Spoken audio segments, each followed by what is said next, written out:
फिर से आप सभी का एक बार स्वागत है कृष्णा श्याम से।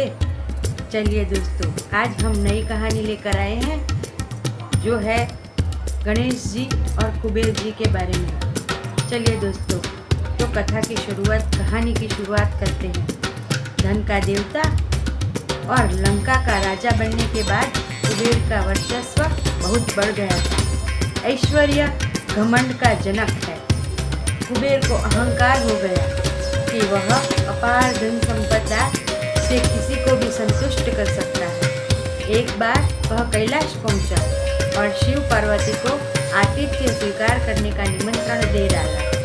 शिव पार्वती समझ गई कि कुबेर वैभव का प्रदर्शन करना चाहता है। उन्होंने कहा, हमें कुछ आवश्यक कार्य है, तुम चाहो तो हमारे पुत्र गणेश को अतिथि बना लो।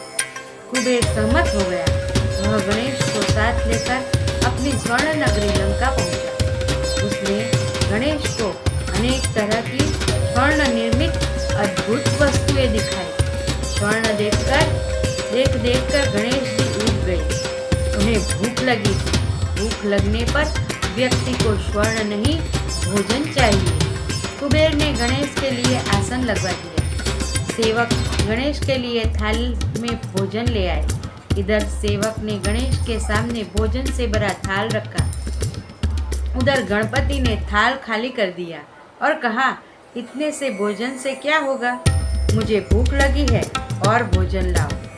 सेवक इस बार बड़े थाल में 2 गुना भोजन लेकर लौटा। गणेश उसे खाकर सेवक की ओर देखने लगे। सेवक और भोजन लगाया और फिर बस लाता ही चला गया। कुबेर ने गणेश को समझाया, वत्स, अधिक खाने से पेट खराब हो जाएगा, तुम्हें और नहीं खाना चाहिए। गणेश ने कटाक्ष किया, कहीं ऐसा तो नहीं कि धन के देवता के पास बालक को खिलाने के लिए पर्याप्त भोजन नहीं है। अहंकार पर चोट पड़ी तो कुबेर ने कहा, कुबेर, पूरे संसार का पेट भर सकता है, खाओ, मैं भी देखता हूँ तुम कितना खा सकते हो। गणेश जी मुस्कुराए और खाने बैठ गए। कुबेर के सेवक भोजन पकाते परोसते थक गए, लेकिन गणेश जी तृप्त नहीं हुए। सैकड़ों लोगों का भोजन गणेश जी अकेले चट कर गए। कुबेर का अन्न भंडार खाली हो गया। लगा तो उसे कि दाल में कुछ काला है। उसने संकोच पूर्वक गणेश जी से पूछा, मेरा भंडार रिक्त हो चला है, अब क्या खिलाऊं? गणेश जी ने कुबेर के स्वर्णासन को देखकर कहा, भोजन नहीं है तो क्या, आपके पास स्वर्ण तो बहुत है। मैं जब से आया हूँ तब से आप मुझे स्वर्ण ही तो दिखा रहे हैं, अब मैं उसी से पेट भरूंगा। गणेश जी ने कुबेर के सिंहासन का पाया चबा लिया। सिंहासन लड़खड़ाया और एक और लुढ़क गया। कुबेर ने हाथ जोड़ लिए, परंतु इतनी देर में गणेश ने और कई चीजें चबा डाली। कुबेर के हाथ पैर ठंडे पड़ गए। वह कैलाश भागा और शिव पार्वती के सामने गिड़गिड़ाते हुए बोला, गणेश जी ने मेरा अन्न भंडार खाली कर दिया है, लेकिन उसकी भूख शांत नहीं हुई। अब वह महल की स्वर्ण निर्मित अनमोल वस्तुएं चबा रहे हैं। मैं समझ चुका हूँ कि आपने और गणेश जी ने मेरा अहंकार दूर करने के लिए यह लीला रची थी। मैं लज्जित हूँ भगवान। तब पार्वती ने कुबेर को एक मुट्ठी चावल दिए और कहा, गणेश को अहंकार पसंद नहीं है, यह चावल विनम्रता से गणेश को परोस देना, उसकी भूख शांत हो जाएगी। कुबेर चावल लेकर लंका पहुंचा। तब गणेश बहुत सा और सामान खा चुके थे।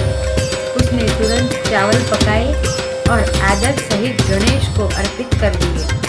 चावल खाते ही गणेश ने जोर से डकार ली और उठकर खड़े हो गए। वाह, अब तो तृप्ति हो गई।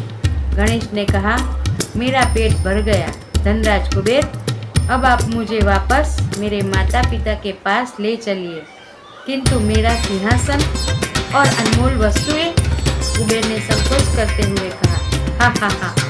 गणेश ने ठहका लगाया, इनकी चिंता मत कीजिए, वैसे भी मुझे अहंकार से बना भोजन पचता नहीं है।